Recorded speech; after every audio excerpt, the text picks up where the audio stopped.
মাননীয় প্রধান উপদেষ্টা আমাদেরকে আমন্ত্রণ জানিয়েছিলেন তার সাথে সাক্ষাৎ করার জন্য। আমরা ইতিমধ্যে নামগুলো ঘোষণা করেছি, আমরা 4 জন এসেছিলাম। তবে আমাদেরকে আলোচনার বিষয়বস্তু আগে জানানো হয়নি।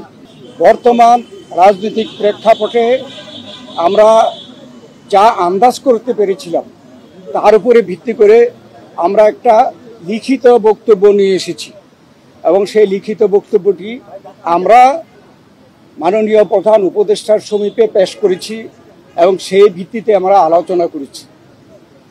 তার একটি সারাংশ আমি আপনাদের সামনে তুলে ধরতে চাই। পাঠাও চলো দেশি ভাইবে, পাঠাও কারে 300 টাকা পর্যন্ত ডিসকাউন্ট। ডাউনলোড পাঠাও অ্যাপ নাও। বাংলাদেশে গণতন্ত্র উত্তরণের লক্ষ্যে বিএনপি প্রথম থেকেই একটি সুস্পষ্ট জাতীয় নির্বাচনী রোডম্যাপ দাবি করে আসছে।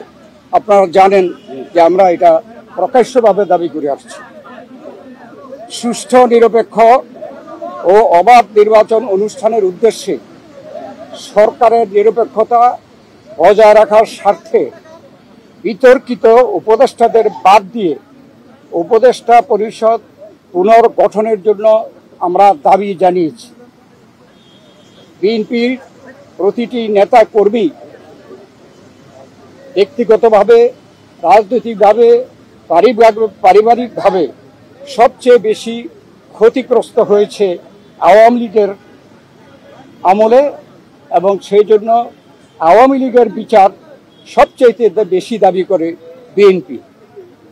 এই বিচার প্রক্রিয়া কোনোভাবে অসম্পূর্ণ থাকলে বিএনপি সরকারের দায়িত্বে যখন যাবে তখন বিচারের আওতায় এনে তা বিচার বিভাগের মাধ্যমে, স্বাধীন বিচার বিভাগের মাধ্যমে পরিপূর্ণভাবে সম্পন্ন করা হবে। নির্বাচন সংশ্লিষ্ট সংস্কার কার্যক্রম অবিলম্বে সম্পন্ন করে ডিসেম্বরের মধ্যে জাতীয় সংসদ নির্বাচন অনুষ্ঠানের জন্য দ্রুত একটি রোডম্যাপ প্রদানের দাবি আমরা জানিয়েছি। বাংলাদেশের মানুষ বিশ্বাস করে যে অন্তর্বর্তীকালীন সরকারের মূল দায়িত্ব হচ্ছে একটি সুষ্ঠু, নিরপেক্ষ নির্বাচনের মাধ্যমে বাংলাদেশকে গণতন্ত্রে উত্তরণের প্রক্রিয়া দ্রুত সম্পন্ন করা হবে। যে কোনো উছিলায় নির্বাচন যত বিলম্ব করা হবে, আমরা মনে করি জাতির কাছে আবার স্বৈরাচার পুনরায় ফিরে আসার ক্ষেত্র প্রস্তুত হবে।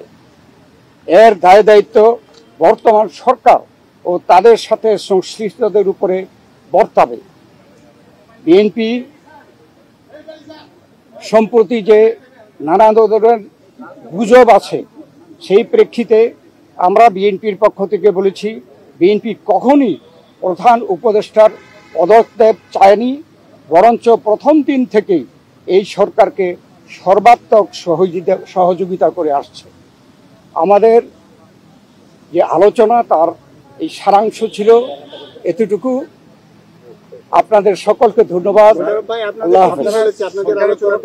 কোনো সুনির্দিষ্ট রোডম্যাপের আশ্বাস পেয়েছেন কিনা? আপনারা যে দাবি জানিয়েছেন ওনারা কি বলেছেন সেটা পরে? আমাদের যে আলোচনার মধ্যে আসছে সংস্কার, বিচার এবং নির্বাচন মূল। আমরা বলেছি একটার সাথে আরেকটার কোনো সম্পর্ক নাই, কেননা সংস্কার চলমান বিষয়, এটা চলতে থাকবে। আমরা আশা করেছি এই সরকার সকলের সাথে ঐক্যমতের ভিত্তিতে একটা সংস্কার প্রস্তাব দেবে, সেটা চলমান থাকবে। এবং আমরা যদি ভবিষ্যতে জনগণ আমাদেরকে ক্ষমতায় বসায়, আমরা সেই সংস্কার চলমানভাবে আমরা সংস্কার বাস্তবায়নের আমরা প্রচেষ্টা নেব। আর মামলাগুলোর ব্যাপারে বাংলাদেশ জাতীয়তাবাদী দলের আমাদের দেশনেত্রী বেগম খালেদা জিয়া, ভারপ্রাপ্ত চেয়ারম্যান তারেক রহমান থেকে শুরু করে আমরা এবং সেই তৃণমূল পর্যন্ত আমাদের নেতা কর্মীরা সবচেয়ে বিক্ষুব্ধ। আমরা এই স্বৈরাচারী ফ্যাসিস্ট সরকারের কর্তা ব্যক্তিদের এবং যারা দায়ী তাদের বিচার চাই। অতএব আমরা তো বিচারের পক্ষে, তবে বিচার ব্যবস্থা যে স্বাধীন চাই, আমরা স্বাধীন বিচার ব্যবস্থা এই বিচার সম্পন্ন করবে। এটাও কোনো দিন তারিখ ঠিক করে দেওয়া সম্ভব না, বিচারের আওতায় আনা হবে। এবং আমরা বলেছি যে যেগুলো সম্পন্ন না হবে সেগুলো যদি বিএনপি ক্ষমতায় যায় তাহলে বিচারের আওতায় এনে স্বাধীন বিচার ব্যবস্থার মাধ্যমে এই বিচার সম্পন্ন করা হবে। তার মানে কি আপনারা আজকেও কোনো আশ্বাস পান নাই সুনির্দিষ্ট এই রোড ম্যাপে? না, এটা স্পেসিফিক কোন রকমের এরকম কথা হয় নাই, উনি স্পেসিফিক জানান নাই। আমরা আমাদের দাবিগুলো হয়তো বা ওনারা ওনার প্রেসের মাধ্যমে জানাবেন, সেই জন্য আমরা অপেক্ষা করব। সন্তুষ্ট কিনা? আমরা প্রতিক্রিয়া জানানোর দরকার নেই, ওনার প্রেস সেকশন কি বলে তারপরে আমরা প্রতিক্রিয়া দেব। কতটুকু হয়েছে আপনারা ওনার প্রেসকে আগে কথা বলতে বলবেন তারপরে। আমি একটু বলি, এখন আমি একটু বলি মূলত সংস্কার এবং বিচার, নির্বাচন, এই তিনটার উপর আলোচনা হয়েছে এবং সংস্কারের ব্যাপারে আমরা এটা পরিষ্কার এবং ওনারা একমত হয়েছে সংস্কার যেখানে ঐক্যমতের ভিত্তিতে হওয়ার কথা তার ভিত্তিতে সংস্কার কাজ সম্পন্ন হবে এবং সেই কাজ অতি সহসা সম্পন্ন করা সম্ভব, এখানে কোনো দ্বিমত পোষণ করেন নাই।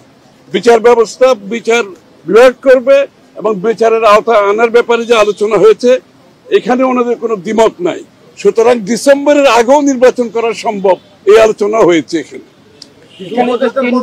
তিনটি বিষয় শোনেন, পদত্যাগের ব্যাপারে আমরা লিখিত বক্তব্যে জানিয়েছি, আগেও জানিয়েছি। নিরাপত্তা উপদেষ্টা এবং আর দুইজন ছাত্র উপদেষ্টা যাদের কারণে এই সরকারের নিরপেক্ষতা ক্ষুণ্ণ হচ্ছে তাদেরকে বাদ দেওয়ার জন্য আমরা আজকেও লিখিত বক্তব্য আমরা দিয়েছি, ওকেও বলেছি। সেই আশ্বাস ওনারা দেখবেন, আমরা আমাদের বক্তব্য দিয়েছি।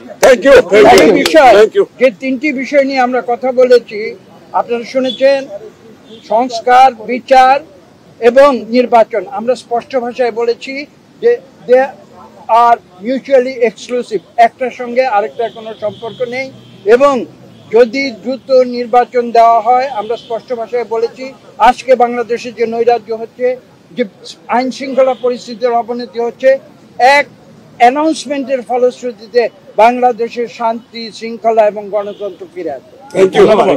ধন্যবাদ সবাইকে, ধন্যবাদ, থ্যাংক ইউ।